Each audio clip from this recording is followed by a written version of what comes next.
Hello everybody, welcome back to Max Reviews, and the Oscars are going to be happening in just a few days now, so I decided to stop and rank all the Oscar nominees that I have seen ranked. I didn't get to see Drive My Car, so thank you for watching. Welcome everybody to Max Reviews, and coming in 9th place here is going to be Belfast.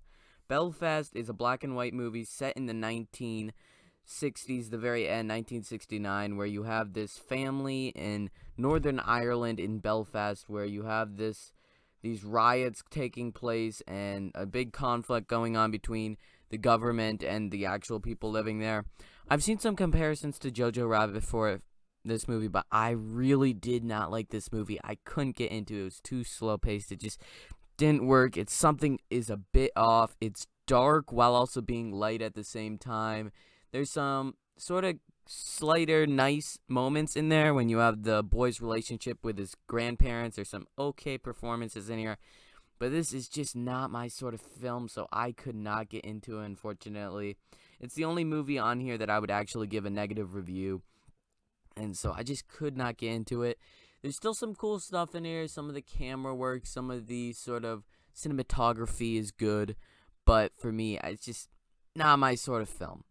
Coming in 8th place here, we have Nightmare Alley. This is the last movie that I saw so I've seen it the most recently, and I thought I'd like it more than I actually did. It's set in the 1930s and 40s, and it sort of has two distinct sort of parts to it. You have this opening section where you have this whole circus performance, and then this romance going on, and then we do a jump for 2 years later, and you have this guy who sort of has you could read minds, pretending to read minds, and that's what he does with his wife. And I like the first half quite a bit more than the second half, because the second half you get introduced to Cate Blanchett, who's in this movie. She just sort of shows up in the second half.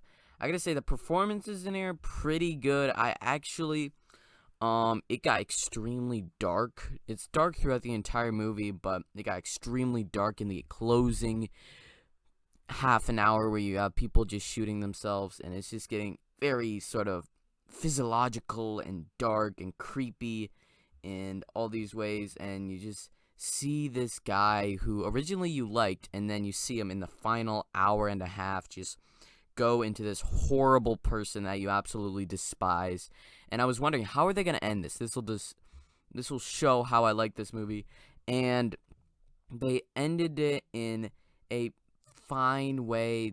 They ended it in the right way, I think, but still, the way that they got there, you get to see our protagonist who just turns into this evil person, and then he gets what he deserves in the final shot of the movie. It's just very cinematic, and I liked the ending a bit more than the rest of the movie. The very ending was very good. The beginning section, the first half, I liked quite a bit. One sort of standout performance in here that I really enjoyed was Willem Dafoe is in this movie, and he's just playing this sort of crazy guy that works so well into this movie, and he's just exactly who you want him to be playing. He does a great job, so it's just... But there is that sort of darker aspect to it that I couldn't 100% get into it in the end. I'd still give it like a 6 out of 10, but this movie, I couldn't get 100% into the movie, unfortunately, with how it handles like the middle section and how dark it gets. It gets just not exactly right for me, but I still enjoyed it. I'd say not as much as I thought I would, but I still enjoyed it. Okay, coming in 7th place here, we have Steven Spielberg's West Side Story. This movie just came to Disney Plus. I didn't think I'd be able to see it for this ranking, but it came, so it's very, very, very, very classic. Set in the 1950s. I haven't seen the original one, but I watched this one. It was pretty easy to figure it out. It has a lot of thoughts going through and different themes and things that all tries to tie together in the end. I liked the performances. There wasn't really that standout performance, but I liked all the performances pretty well in general. It's very classic. I feel out of the movies, it sort of grabbed on and just took the time period of the 1950s and put it in this film so well. Steven Spielberg does do a good job, but for me, this movie, even though I enjoyed many parts of it, it just, it's sort of frustrating. It's just 2.5 hours long. It dragged on for a bit too long. It would be nice for me if they cut out like 45 minutes and sort of made it go a bit better. I've heard a bunch of people say this is one of the best movies of the year, and for them it might be. I could understand if people like this movie more than me, but for me, the songs, the musical moments, everything, not as good as I was exactly hoping. But I'd still give it a solid 6 out of 10. It's about on the same level as Nightmare Alley. And the frustrating thing for me, I wasn't as interested or invested in the romance part of the movie as I was in the rest of the movie, but it was still pretty good. I enjoyed it. And Steven Spielberg, it's one of the best films that he's done, I'd say, in the 2000s. So that's a plus. Okay, sixth place here, we're getting into like the 6.5, 7 out of 10 range. We have The Power of the Dog, a Netflix movie with Benedict Cumberbatch playing this sort of rancher guy, and it's a western, but it does have some violent moments to it, but there's no gunshots or anything like that. It's a lot more of taking care of the cattle and stuff. It's very interesting sort of movie that I did enjoy. I'd give it like a 6.5 on reflection, but overall it was sort of conflicted on it. The ending, it seemed very, very different from what I was thinking it would be with how it went about the ending, but after watching some videos and trying to figure everything out, it made a lot more sense. Some performances here. You have some great performances with Benedict Cumberbatch.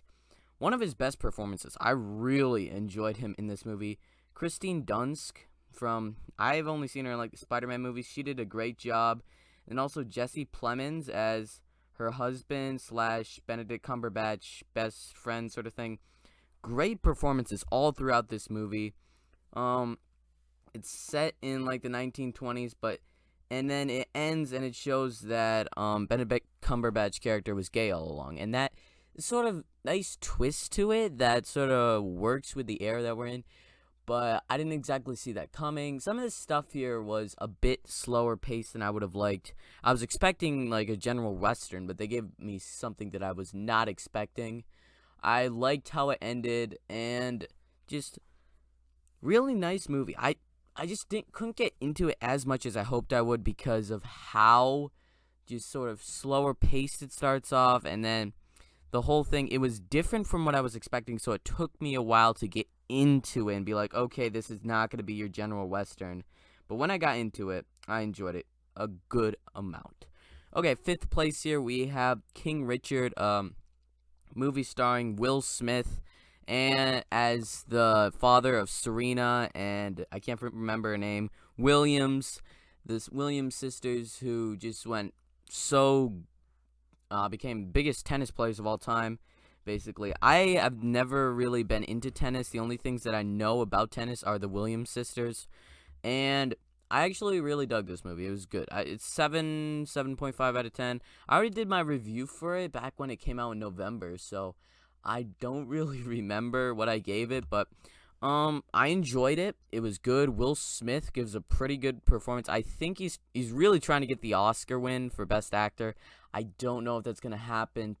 I'm gonna put out a video on, I don't even know, maybe a few days from now, where I go through each category for the Oscars and who I think should win.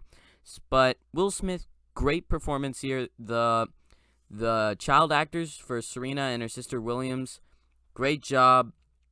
I sort of resonate a bit more with these sort of movies that are, a bit more slower paced, a bit more of like family aspect to it, and I enjoyed it. I like these sort of sports movies that are about the characters and not exactly the sports. So, had a fun time with it. It was good. I'd give it. We're getting into that good section, and so it was actually a bit surprising. do I think Will Smith should win Best Actor? I'll talk about that in my next video. And coming in fourth place here is going to be Koda. This is the most surprising movie on this list. Well, second most surprising movie on this list, Koda, because I was not expecting this movie to be that good. I didn't even know what it was about. I knew it had something to do with farmers, and then I put it on, and it's about this deaf family where you have this one girl who is not deaf, and that makes a very interesting dynamic right there. Originally, I didn't have the subtitles on. There was some glitch thing, and I didn't understand that they were actually deaf, and then it took me like 5 minutes to discover and fix it up. But once I actually got that all figured out, I really enjoyed this movie. When you have these themes of singing, and she wants to do stuff and go places, but her family needs her, and you have this interesting dynamic that is just so great. I really enjoy this movie. We're getting into like 8.5, 8.5 right here in this section. This is the biggest jump on my list from good to great with King Richard and Koda. I really enjoyed Koda. I actually probably might get a bit higher the more I think about it, but I still, just such a great movie. Performances, I don't think there was any like Oscar Best Picture, Best Actor, Best Actress. It's no real standout acting, but I think all the actors did a great job.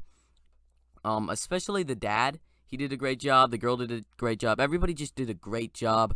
There's this singer guy who he's her musical instructor. He does a just really nice job of being supportive.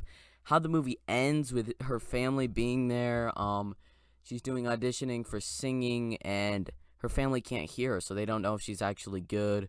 And you have like her boyfriend who trying to accept that she's part of a deaf family. Just very interesting characters, dynamics, sort of flow of the story. And I enjoyed it quite a bit more. We're getting into the movies that I would rewatch these movies. I would get these movies really good. So, with that said, coming in third place here is going to be Don't Look Up. Originally, I'm sort of conflicted on 3 and 2, but I think Don't Look Up comes in third place. I did see this movie like right in January. I didn't get to see it because I was so busy in December. So I checked it out in January, and I actually dug it. It was nice. Like I did not think it would be nominated for Best Picture, but I'm sort of glad that it is. It's this weird sort of movie about this meteorite coming to Earth and gonna wipe everybody out, and it is so goofy how it does the humor, how the performances are. But it's still really good how it does it. You have some really interesting sort of things going on here with how the world would react if it was all gonna fall down and everybody was gonna die, sort of a thing. There's some amazing amazing big performances here from Leonardo DiCaprio, great actor. You get Jennifer Lawrence coming in here, who just does a great job, and then you have Jonah Feldstein, who I've seen in movies, but he plays the president's daughter. I think he does a pretty good job at this. It's just sort of cool to see that. And then you get the kid from Dune, who I can't remember right now. And you get Kate Blanchett. Just a stacked cast all around. Just the guy from Dune. You get everybody. This great cast here. And then the feel of the movie is very sort of like, this is not going to be for everybody. There's going to be people that watch this and love this even more than me. There's going to be people that watch this and hate this movie. Very sort of different vibe to the movie. But for me, at least, I enjoyed it. I liked how it ended. It does sort of throw the message in your face, but I enjoyed the ride. It was just a fun movie, while also being very depressing. At the same time, it sort of has all these jokes thrown at you, while also, in the end, meteorite coming to Earth and killing everybody. Very interesting stuff right there. So, I enjoyed it about as much as I thought I would. But coming in second place, this movie actually really surprised me. But Licorice Pizza. One weird thing, I do not know why this movie is called Licorice Pizza. It has nothing to do with licorice or pizza. But it's set in the 1970s, and that is just, they do a great job of the 1970s sort of capturing that. And you get these two characters, Alan and Gary, who just the actors that play them do such a great job at playing them. You have these two characters who you have Gary, who he is a very sort of mature kid for being 15, and then you have Alan, who's 25, and she acts like a teenage girl. So it's just very interesting right there. You get a nice little performance by Bradley Cooper, who's a little cameo, it seems, in this movie. That was fun. And then just there's little cameos and stuff meant for sort of Hollywood stuff. There's some fun stuff in here that I actually really was invested in these two characters, Gary and Alan. So it's just so interesting and good. It's a romance movie while also being very different, as Gary, what he does is he takes like stuff like water beds, and he sells them because he knows they're going to get it. And then pinball machines, they're legalized in the U.S. or whatever state again, so he's going to sell those. And he makes profit, he makes money, and he's mature for his age. And then you have Alan, who 25 years old. She's a photographer's assistant, and then she gets swept up by Gary, and they have this whole thing. And it's very, very interesting and good. I did not expect this movie to be good at all. I thought it would be like Belfast level. I had not seen any trailers for this, and I watched it, and I absolutely loved it. There are going to be some people that absolutely hate this movie, just because of the small fact that you have Gary and Alan, a 25, it seems like 25, she doesn't exactly say, she says 25, she says 28, mid-20s girl hooking up with a 15-year-old boy. And that will really trigger some people, and they're really going to hate this movie just for that little detail right there. But for me, I absolutely loved it. Way more than I thought I would, and just how they ended, the cinematography, the dialogue. I really enjoyed this movie way more than I should have, or that I thought I would. So, I think I would recommend it, though. Just check it out. But coming in at number 1 is going to be Dune. This movie was pretty obviously going to come in first here. I did rewatch it for this. I just watched it, I think, a couple days ago, and still holds up. I liked it even more after rewatch because you have such a great job here with the story, the cast, the director, the just cinematography, the shots. And it's the second, you have Power of the Dog getting nominated for so many things on the Oscars, and second is Dune, because it is so many things. You have, I guess his name is Timothée Chalamet in the lead as Paul Atreides, who does a great job. He was also in Don't Look Up, as he was fun in that, after seeing him in Dune, to see him in Don't Look Up. But great job. I think he's got a great career ahead of him. He's going to be in Wonka. He's going to be playing Willy Wonka, so can't wait to see that. You also had Oscar Isaac as being his dad. Great job there, great casting. He's great in this role. You have Josh Brolin, Thanos himself, being sort of like a weapons master. You have Dave Bautista in this movie, Drax himself being the sort of bad guy. You have Zendaya in this movie. You have Jason Momoa in this. Such a great cast all around. The story of just, I love these sort of movies. Like, it's sort of like Star Wars-y. It's sort of in the same genre as that, sci-fi. Denis Villeneuve. I just watched Blade Runner 2049. Amazing job on that. I can't wait.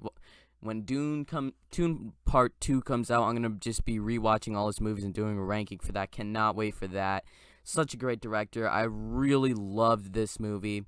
And this, just keep in mind, everybody, this is my ranking of the movies. This is not what I think is going to actually win the Best Picture. That video is coming out tomorrow. But, man, what a movie. I absolutely loved it. Watched it a couple days ago. Still holds up. So, thank you, everybody, for watching. Leave your comments down below your ranking of the movies if you have seen them. You could just do, like, 3 if you've seen 3, or whatever ones that you've seen. Or your just thoughts on it. I don't think I'm actually going to be watching the Oscars, but I am going to be doing like a reaction to what actually wins whenever it releases, probably on Monday. So stay tuned for that, everybody. Thank you for watching. Like, subscribe to Max Reviews. Stay tuned for other Oscar stuff coming up. Braden out.